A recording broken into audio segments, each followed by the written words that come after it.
Just saw mother walk into a classroom with a handheld radiation meter and proceed to tell the teacher that little Billy needs to sit in the back corner of the classroom because of the toxic school Wi-Fi radiation. What other batshit things have you seen heard of that these helicopter moms do? I work in HR at a large telecommunications company. We usually sit in the conference room and can hear the interview candidates while they are waiting in the lobby. This poor guy was probably 19 or 20 and his mother wanted to go into the interview with him. We actually had to ask her to wait outside the lobby, because even after being asked to sit down she said it was her right to be in there. WTF. Guy didn't end up getting the job, and she later called and asked where she could send an appeal letter. Wish I had saved that letter. It was intense. That poor guy. No one is going to hire him if his mom keeps pulling that crap. I made a really great friend in high school. He and I were as thick as thieves. Early on in the friendship, my parents took us to a movie. I don't remember the movie, but the start of it got delayed by technical difficulties by about 20 minutes. My parents called from their cell to let my friend's mother know, but only got the voicemail. Thinking that would suffice, we all proceeded to have a good time. Fast forward to the end of the movie, my mom turns her cell phone on and discovers her voicemail box is suddenly full. 20 I believe was her limit. All of them were my friend's mother calling pleading for us to return her son, and she would pay any amount we demanded, and that if we called back soon she wouldn't go to the police. She literally had thought we kidnapped him. Suffice to say, when we got him home only 20 minutes later than planned, the conversation was rather awkward. My dad figured out exactly how long it took to walk home from school, as in literally walked it himself, and then gave me exactly that long to get home every day. If I was more than 5 minutes late I got a beating for fricking around. Then they got mad that I had no friends, and after a protracted argument and fight I got an extra 15 minutes to make friends after school. That winter, I got in a snowball fight and was having fun and didn't realize I'd gone a little too long. So dear old dad drove to my school and started wandering around, bellowing my name until he found me. That was a blast. I believe this is the year after he stood in front of my entire class and told them to start being nice to me. I'm so glad I changed schools every year. There was a girl in my 5th grade class whose mother would take an hour out of her day to come supervise recess. Every 5 minutes, she'd blow a whistle and go, "Emmy, it's time for your shade break," and, just like clockwork, Emmy would have to go sit in the shade for 5 minutes. This crap got really annoying when we would play team sports. No one wanted Emmy on their team. Went to a play group for children with special needs involved with infant development. Talked to a mom after I noticed that she wouldn't let her son off the mat he was playing on. Chit-chatting, all the while she was stopping her kid from going off the mat. When I said something along the lines of, "Wow, your son really wants off that mat," she replied deadpan with, "Well, he was a preemie, so I got to protect him from the world. My daughter is blind, has albinism and nystagmus." She was rolling, yelping and climbing up everything like a spider monkey. Ugh. I'm curious as to how the nystagmus would affect her if she's already blind. When I worked at a coffee shop, a mother, with the most helium-like whiny freaking voice imaginable, came and ordered a 7-step customized drink, and threw a fit when we just asked her to repeat it. Oh no, am I the bad guy? I'm sorry, I thought you'd be able to speak English. Then she goes, in the same whiny begging voice, "Can my son have a job?" I hand her a job application. He already sent one in. "Can you just hire him? Hey, I don't want whipped cream on that, so can he have a job?" I tell her if he's sent in an application, he'll get a call when the manager looks through the stack. We had like 20 applications at any given point, so he's just going to be one in the pile. Yep, that's not gonna work. He's a great kid, just freaking hire him. Just to get rid of her, I write down her son's name and say I'll look into it. I hand her her drink, and she leaves. My manager, who heard her screeching voice from the back room, immediately calls me over to see that kid's name. He digs through the pile of applications and immediately shreds the kid's application. His only words, "If we hire him, his mother's going to be here all the time. Good, his mom is going to ruin his career choices." I once interviewed someone for an entry-level job. The next day I got a follow-up call from his mother. This kid had not made the cut. He didn't interview confidently and didn't enunciate very well. Not good for a call center job. But I hadn't passed that on to HR yet. I told this woman a little white lie though. I informed her that he had been in the running, but since he can't be counted on to do his own follow-up, he's clearly not the kind of employee I want. Had a helicopter mom who became one of the middle school's lunch monitors in order to help her kid make more friends. She would carry around candy and would only give it out to people that were friends of her child, literally denying others if she didn't know them. Ah yes. Bribery to make friends. That's surely a good way to show your kids. You haven't seen anything until you've seen helicopter hockey parents. They don't only hover over their kids, they encourage horrible sportsmanship. A few years ago when my goalie brother was playing squirt AA, so about age 9 to 10, the opposing team equipped themselves with the age-old strategy of run the goalie. The coaches were in on this. The parents cheered bloodthirstily whenever these little jackasses rammed into my brother, and they kept this up more than they attempted to score. My brother had had enough. Poor kid snapped and walloped the next boy who skidded into his crease, the net area, which was totally justifiable by that point. This redneck looking woman and her husband immediately got up, started screeching about their poor precious Joey and get that goalie out of there. Ref eventually their whole cheering system was on their feet and yelling out obscene crap about taking my brother out. To 10-year-olds. They all got escorted out by security. You cannot make this crap up. In high school I had a friend with a super helicopter mom. He couldn't go anywhere without his mom, so she would just sit in her van outside of his friends' houses. Seriously. Eventually he started rebelling and drinking. He got drunk, went in the back of a pickup truck being driven by a drunk driver, and the truck crashed. He's dead, and I honestly feel that if his mom wasn't so overprotective he wouldn't have done stupid crap that ended up killing him.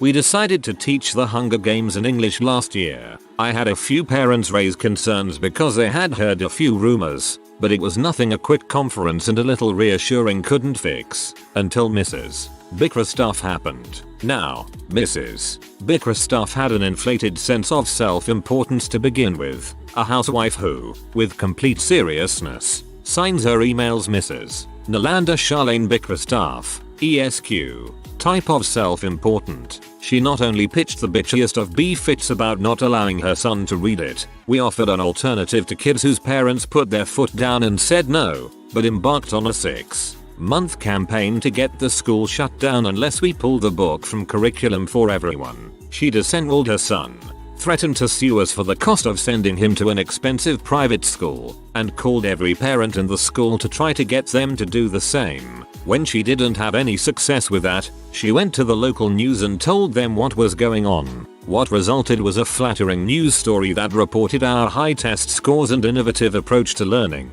We're a charter school. I should mention that she didn't read the book. That last sentence is kind of redundant. Clearly someone that stupid can't even read to begin with.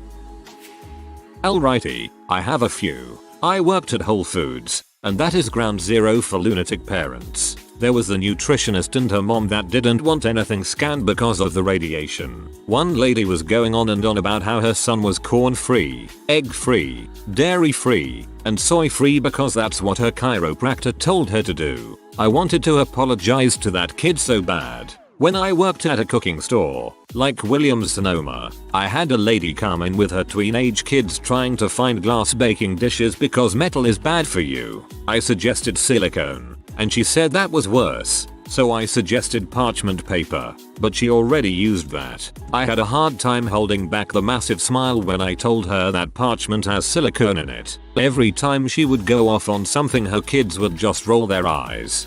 It's so frustrating because it makes the parents with children who actually are allergic to metal look like total loons. Work at a college. One mother rewrote a course syllabus so it would better suit her daughter's learning needs and sent it to the faculty member. Didn't see it personally, but a few years ago there was an article in my local newspaper about a mother cleaning the vegetables she was cooking for her family in bleach. Didn't realize she was doing anything wrong until one of her children nearly died. What I don't get here is that mom was perfectly happy with other children getting killed by the supposedly lethal radiation. Surely if she was so confident it was toxic she would have nobly saved the whole class by getting them out of there. But I guess she believes Wi-Fi is toxic, so logic should not be expected. Overprotective parents are usually incredibly selfish.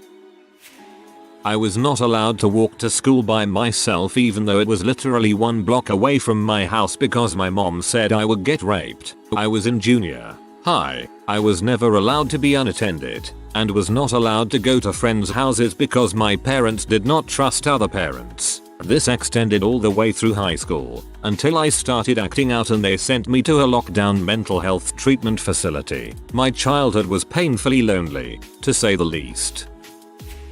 I was volunteering for this thing 2 years ago where we help freshmen haul their crap, mostly tampons and televisions, into the dorms. One mom came at the end of the day and flipped her crap because her daughter's roommates already divided up the space. She was the last to get there, and, oh yes, because her daughter didn't get the dorm with the swimming pool. Yes, her daughter had to change dorms because it was too dang hard to walk to the 2 buildings in a 50-foot radius to use the swimming pool. Her daughter was really chill, though. Let's hope she stays that way.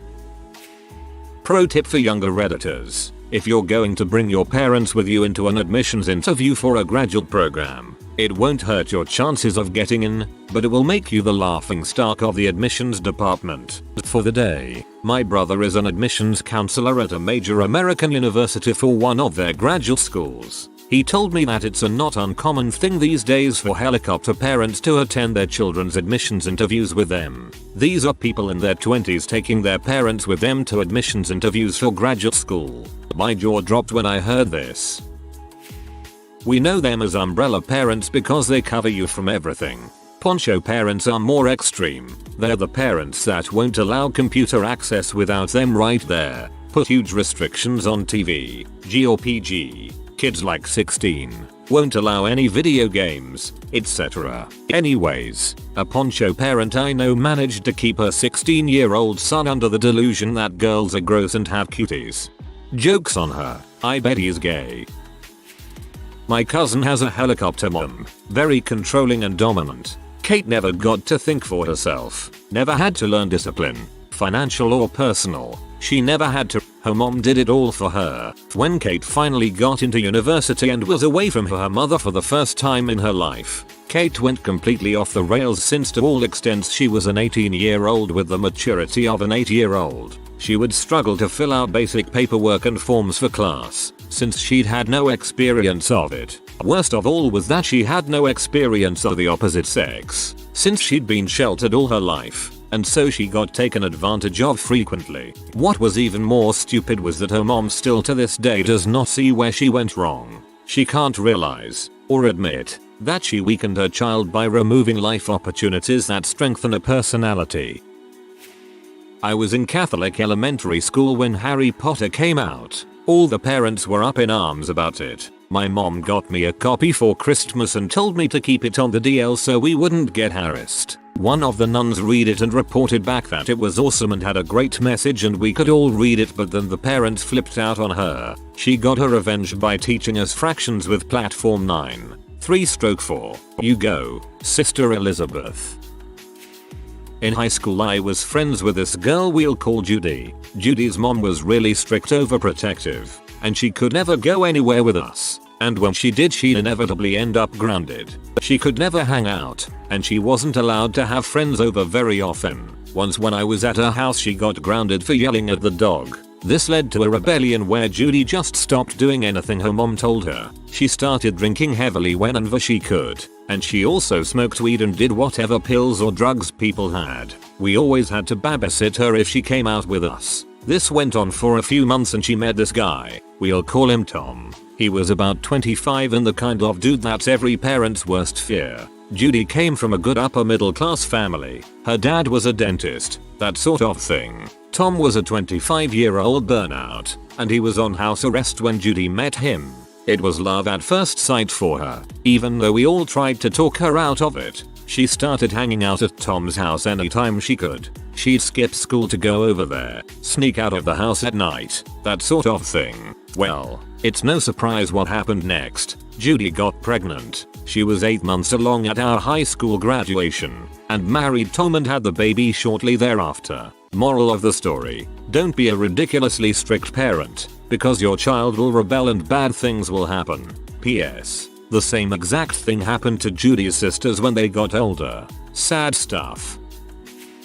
A regular pain in the butt at the restaurant I worked at made her 10 or 11-year-old son use the women's restroom with her. I asked why, and she literally whispered pedophiles. Our bathroom is a 15x15 feet room with 1 toilet and 1 urinal. If your son manages to get molested, but doesn't scream for help, I can only assume he set the whole thing up.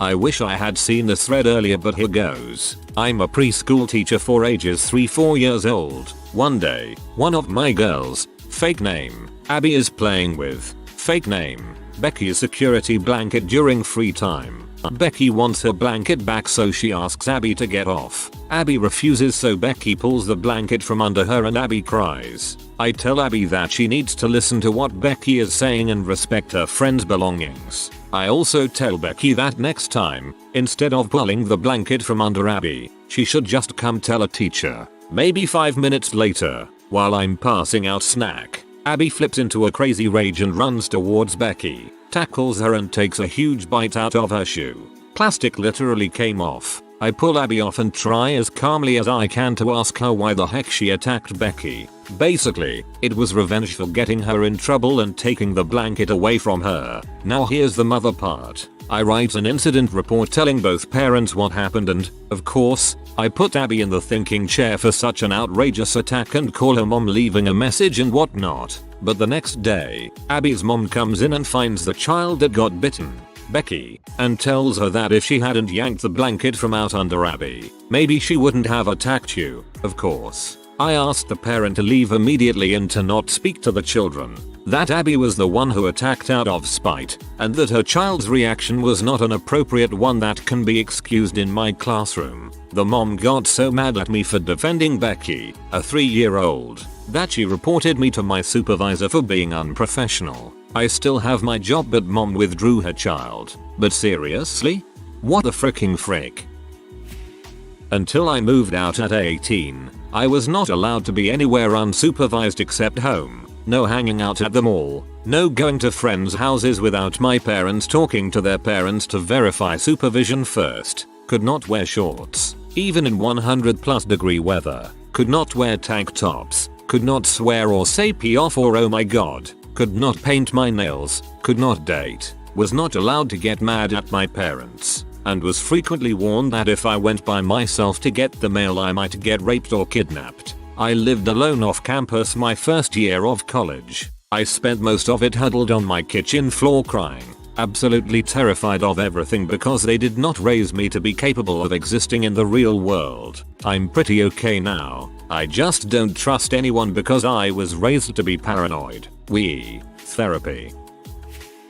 Being overbearing can have some serious effects on a kid. I popped out first. My dad wanted a son and made me his little tomboy. Camping, fishing, rafting, eating dirt, playing in mud, falling and getting cuts and scrapes. That was my childhood. I never got along with my mom because she wanted to put me in dresses and hairbows and make me act girly. When my little brother was born, my mother sunk her talons into him. She was really overprotective, never letting him get dirty, sanitizing everything he touched, teaching him to be terrified of strangers and all that. Lo and behold, I never get sick. My brother is constantly falling ill, has a phobia of homeless people, and is incredibly shy and nervous when talking to other people. Thanks, Mom.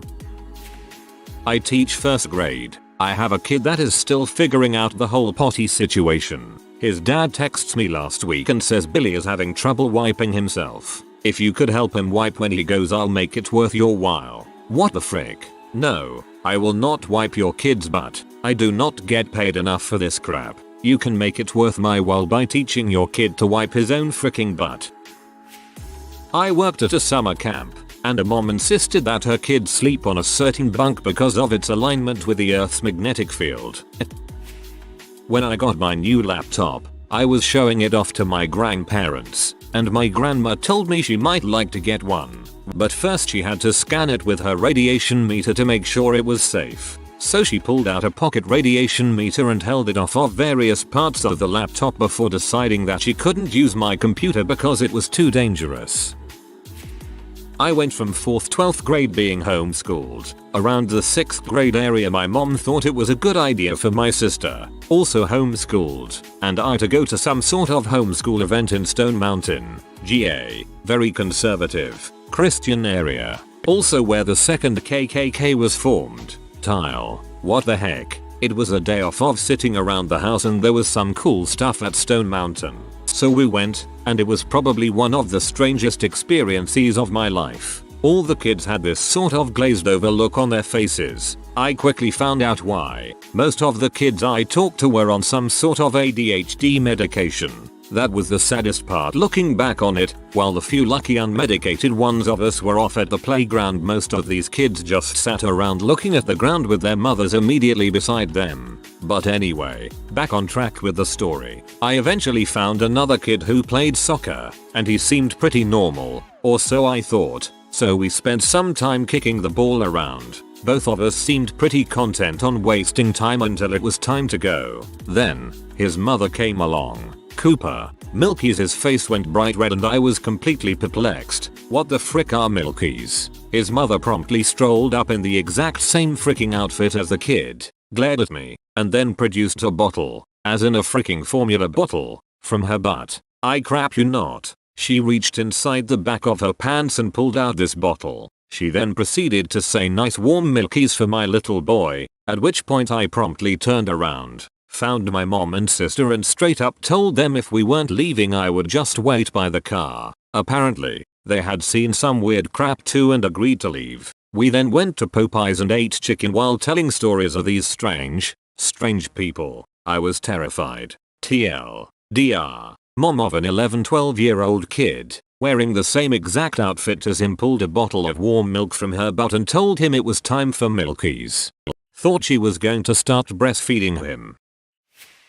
The family I work for are helicopter parents. The mom turns off all the electricity at night so they do not get radiation while they're sleeping. I'm wondering why the electricity isn't off during the day. I mean, they are exposed to radiation just as much, right? Certain toys and candy are banned because they have dye in them. The mom still breastfeeds her 5-year-old son. He whips them out all the time, in public, in front of strangers, etc. He calls them Milky's, and he knows that it's not appropriate and is extremely creepy about it. I have so many stories from this family, it's ridiculous.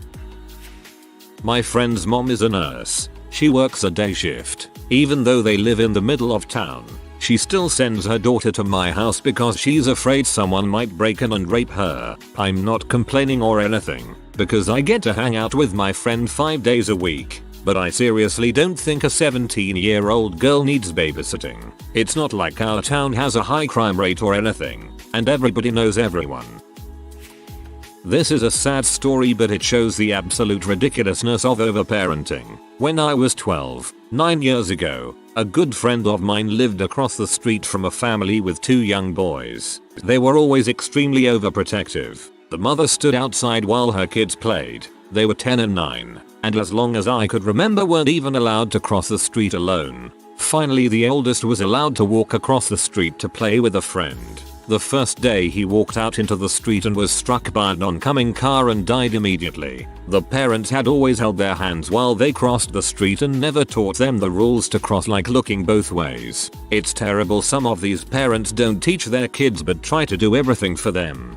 Gosh, looking both ways seems so obvious to me. I hope I get a manual of raising kids of otherwise obvious things to not overlook while raising them. If you are new to the channel, you can subscribe. I publish new videos every day. Until then, check another video.